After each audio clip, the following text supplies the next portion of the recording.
Leadership Preparation Webinar Series, Measuring for Improvement in Student Learning, Part 1.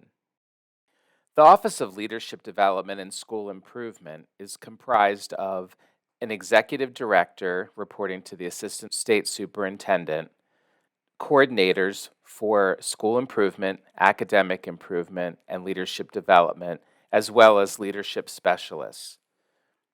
Our office has three main goals: fostering the growth of effective leaders, ensuring valid and reliable evaluations, and raising the quality of education. We provide targeted professional learning experiences and resources to equip current and future leaders with the skills and knowledge required for successful school and district leadership. We oversee the development and implementation of Maryland's teacher and principal evaluation system. Training, guidance, and support is provided to local school systems in the implementation of fair and valid evaluations. Lastly, we provide customized professional learning experiences and support informed by data and grounded in effective practices to improve school performance. To earn continuing professional development credit, in order to receive 1 credit, you must view 5 webinars, including Part 1 and Part 2. Additionally, you will complete 3 hours of experiences per webinar to include pre-work, participant guides with the webinar, and extension activities. In order to receive 2 CPD credits, you must watch all the webinars in the series, including Part 1 and Part 2. Then you will complete 3 hours of experiences per webinar to include any pre-work, participant guides with the webinar, and extension activities. In order to submit your materials, please complete the Google form found in the description below the video. Let's meet the presenters. For this webinar, we have partnered with the University of Maryland. Dr. Segun Eubanks, Director of the Center for Educational Innovation and Improvement. Thanks so much for electing to participate in this webinar. It's our goal that spending this hour with us will be helpful to you as a school leader in examining the relationship between data and measurement and testing the effectiveness of programs or interventions as core components of school improvement planning. In order to make the most of this two-part webinar, we ask the following of our participants. First, we ask that you watch both Part 1 and Part 2 of the webinar in order to maximize your learning, and that you view these two parts within a couple of days of each other for optimal cohesion of learning. We also ask that you review the resource materials that are provided as supplements to this recorded presentation. And finally, we invite you to get in touch with the Center for Educational Innovation and Improvement at the University of Maryland. If you have any questions about what was introduced in this webinar, or you want to learn more about the frameworks and tools of improvement science to assist you with school improvement planning, you can email us at ceii@umd.edu. This webinar is the first of a two-part series designed to explore the importance of data and measurement to addressing inequities in our schools and to drive towards improved outcomes for students. By the conclusion of this section, we hope that you will first have an increased understanding of the principles of improvement science as a guiding framework for leading continuous improvement. And second, that you examine how this work of continuous improvement starts with a close examination of an array of school, district, and state-based data, including contextual data from the knowledge, skills, and experiences of school staff, students, parents, and the school community. For those of you who are new to the principles and tools of improvement science, you may be interested to know that this framework has been developed by our colleagues at the Carnegie Foundation for the Advancement of Teaching, who have borrowed, synthesized, and adapted some of the best quality assurance and continuous improvement practices from healthcare, business, and education into what we believe is a coherent, evidence-based approach for educators. So improvement science, what is improvement science? Well, improvement science is a systemic approach to addressing problems based in part on these three core practices, which I will very briefly summarize. 1, design-based thinking is a process for creative problem solving, wherein educators can set strategic targets and then work together to plan backwards from goal to selection of feasible and viable improvement strategies. Two, at the center of continuous quality improvement is the implementation and adaptation of short cycle or quick tests of targeted strategies and innovations, or as we say in improvement science, change ideas. So the idea is to really implement quickly, learn fast, so that we scale much better than we have traditionally in education. And third, the power of networks, which is a core practice in that not only does this approach rely on the learning that is generated by testing new practices, strategies, and protocols, it is also, and just as importantly, vital to have those who are engaged in such testing actively learning from and with each other through formalized learning and improvement networks. In other words, we achieve much more together than we do apart. And when we listen to all of the stakeholders in our system, then that power of networking can be maximized. So this graphic captures the 6 core principles of improvement as developed by the Carnegie Foundation for the Advancement of Teaching, which are the foundation for how school leaders can develop new, more effective approaches to addressing tough challenges related to student learning and equity. I will offer a brief overview of these principles, and a fuller description of them is available by downloading the packet of resource materials connected to this webinar. So the 6 core principles. First, and in no particular order, but they're all equally important. Number 1, be problem-focused and user-centered. Improvement science asks us to focus on specific problems of practice that lead to poor outcomes for students, and to understand these problems by tapping into the knowledge, experiences, and expertise of practitioners, parents, students, and others closest to the problem. Number 2, attend to variability. Good ideas that work in some schools, even those backed by good research evidence, won't work in all schools if we don't account for the unique contexts, cultures, and populations in each school. So implementing a program in the exact same way as another school is unlikely to reach the same exact results. We like to think about flipping the paradigm from implementation with fidelity, which you've heard often, to implementation with integrity, taking context into account. Number 3, see the system that causes the problem. We must closely examine how systems in schools, districts, and even communities and broader social and economic systems are contributing to the problems we are trying to improve. Even if some of these problems are well beyond our sphere of influence, knowing their impact on our problem provides insights about the things we can control that might lead to an improvement. Number 4, embrace measurement. Simply put, you can't improve at scale what you don't measure. Of course, we'll be talking a lot more about this principle shortly. And you'll see that when we talk about improvement science measurement, it's a little different than some of the traditional data measurements that you hear so much about. Number 5, learn through disciplined inquiry. Disciplined inquiry is a process of testing and scaling change that intentionally moves school systems away from more traditional rollout of programs and initiatives that often scale fast and fail big. I'm sure many of you are very familiar with that phenomenon. Embracing measurement requires consistently asking the question, how do we know that the change we are making is an improvement? And finally, number 6, organize as networks. Improvement science organizes schools and school systems and universities and other organizations into what we call networked improvement communities, or NICs. These NICs bring educators, leaders, parents, partners, researchers, and other stakeholders together to plan, execute, study, and adapt innovative solutions to shared problems of practice. In these networks, we create co-equal relationships where researchers and experts have a core value, but their value is no more useful to solving the problem than frontline educators, parents, and others who are a part of the problem-solving community. Now, for the purpose of today's 2-part webinar, I will be focusing primarily on one of these 6 core principles: embrace measurement. However, in order to delve into measurement, we must first start with the role of data in problem identification.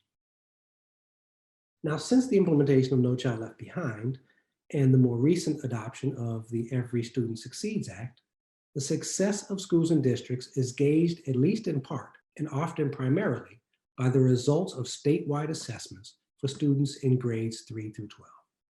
These student achievement outcomes are clearly an important form of data for which we as educators are accountable.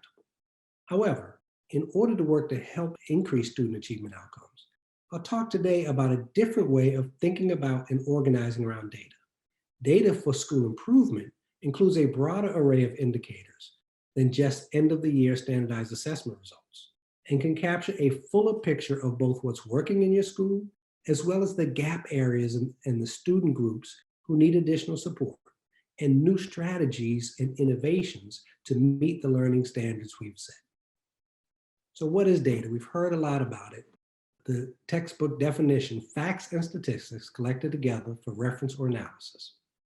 So we know that since the implementation of No Child Left Behind and the Every Student Succeeds Act, the success of schools is gauged by the results of these statewide assessments. However, in order to work to help increase student achievement outcomes, I'll talk today about a different way of organizing around data. So that uses a broader assessment, as I said. And so when you look at what data means in that school improvement context, it's about collecting objective and contextual information about student academic achievement and about the conditions which impact it. Now, we know that data is extremely valuable. We know that we need it to inform the achievement of all students and the achievement of each student. In other words, we need this data, particularly to help us understand what is going on with the achievement of historically marginalized groups of students, and we all know who those are. I won't go through naming those. So we know how important and valuable this data is. So over the past several decades, we as educators have learned that in order to unpack the inequities of our schools, we need to take a closer look at student achievement data.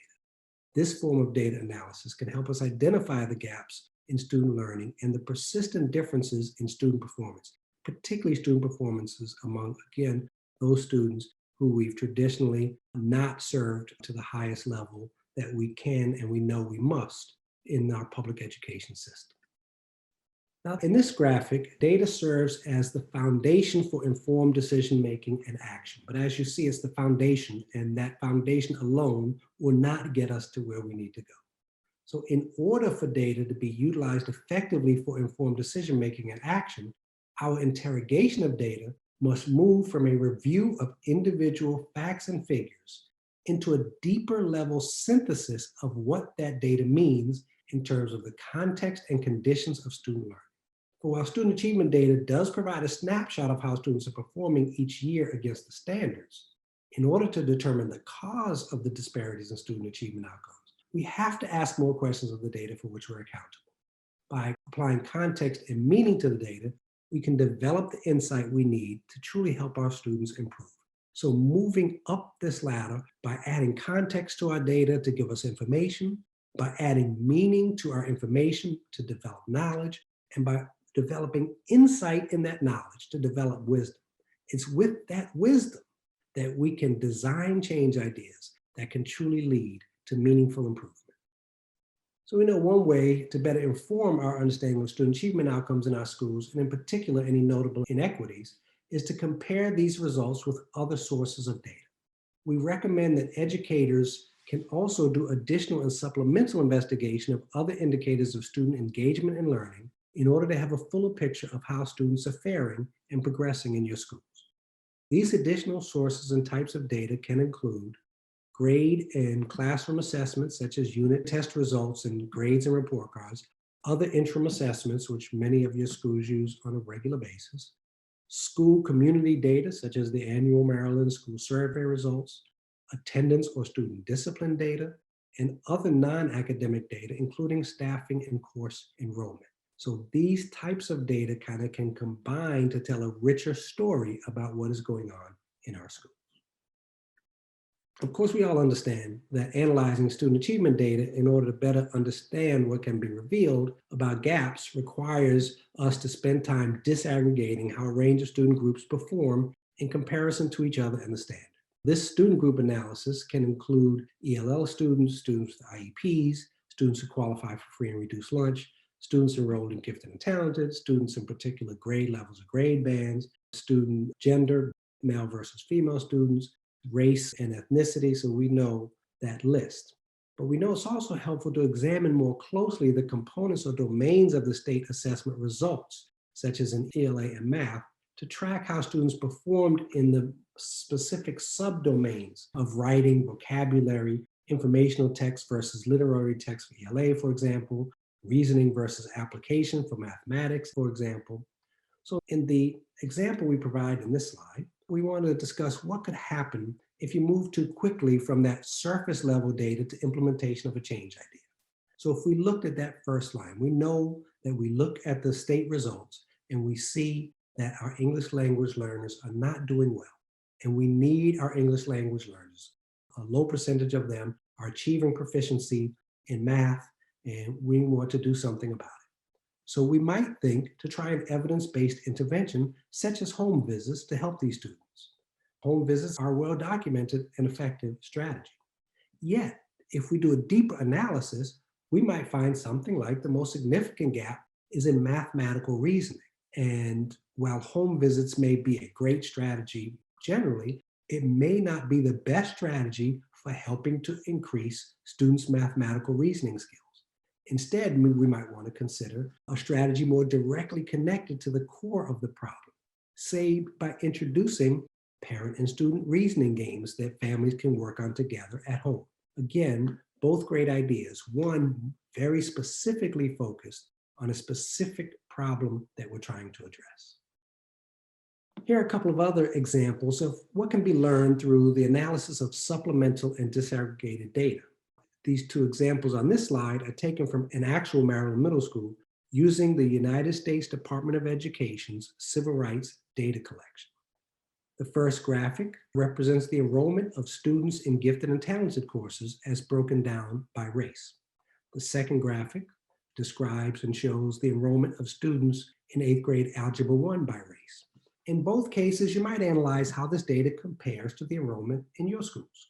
So if Latinx students were 30% of the students' population, that could raise a concern. You might even want to investigate why Latinx are 20% of the enrollment in Algebra 1, but less than 10% in gifted and talented. So you'd be able to gain valuable information. And if you took an even deeper level of analysis, we must ask what else can be learned by comparing these enrollment figures to those of other schools in your district or even across the state. For example, look carefully at the N above the figure that represents the number of students enrolled. And unless this was a very small school, chances are that enrollment in both gifted and talented and Algebra 1 are well below the state average, giving us a very important indicator of access to high quality curriculum and high quality coursework for our students. We strongly encourage you to use the U.S. Department of Civil Rights data collection, along with data from the Maryland School Report Card, to review and analyze the data in your school or district. In fact, please download the resource materials for this webinar for the links and a guidance document for both finding and analyzing the data. Now, one of the insights that I've learned from my working with principles of improvement science and my colleagues at the Carnegie Foundation is that while we should and do care about the disparities in outcomes in student achievement data as educators, our work as leaders asks us to use this data as a starting point to investigating the deeper underlying challenges and inequities in our systems. In other words, undesirable inequitable outcomes data is a problem, but it is not the problem which we should work to address. Instead, school leaders can use their investigation of outcomes and achievement data to identify significant problems of practice. What are the adult behaviors, student behaviors, and other things going on in terms of disparities in school supports, resources, practices, teaching strategies, structural and systemic strategies and structures that are in place which align to address these disparities. I hope that this discussion has been helpful in informing your thinking about how we can define and utilize data differently going forward as part of your leadership with school improvement and school improvement planning. And I hope you get to spend some time delving into the principles and practices of continuous improvement and improvement science and learn how to be a systems thinker in order to help to address the core challenges of equity and student achievement in your district. Thanks so much for listening. The Office of Leadership Development and School Improvement would like to thank you for participating in the Leadership Preparation virtual webinar series. We hope you found this particular webinar informative and beneficial to your work as you prepare as a leader. To access the webinar series and find additional resources, please visit the Maryland Resource Hub. The Maryland Resource Hub can be located at marylandresourcehub.com. That is MarylandResourcehub.com. We appreciate your feedback and would ask that you take a moment at this time to complete the SurveyMonkey link or use the QR code. The feedback that you provide to us will inform our work in the office as we develop additional resources to support you in the field. Again, thank you very much for your time in completing the feedback. As a reminder, the continuing professional development credits are available to you for this leadership preparation webinar series. To receive 1 credit, you will need to view 5 webinars, parts 1 and 2, and complete 3 hours of experience for the webinar. That would include the pre-work, viewing the webinar, and completing the participant's guide, as well as extension activities related to the webinar. To receive 2 CPD credits, you will watch all 10 webinars, parts 1 and 2, and complete 3 hours of experience per webinar. Again, it would include the pre-work, viewing the webinar and completing the participant's guide while watching, and extension activities related to the webinar. After you have completed the work, you will then submit all of the materials to the Google Form link listed. If you need to contact us with any questions for any reason at the Office of Leadership Development and School Improvement, you can contact Ed Mitzel, Executive Director, at edmund.mitzel@maryland.gov. That is edmund.mitzel@maryland.gov. Or Dr. Lori Ellis, Coordinator for Leadership Development, at lori.ellis@maryland.gov. That is lori.ellis@maryland.gov.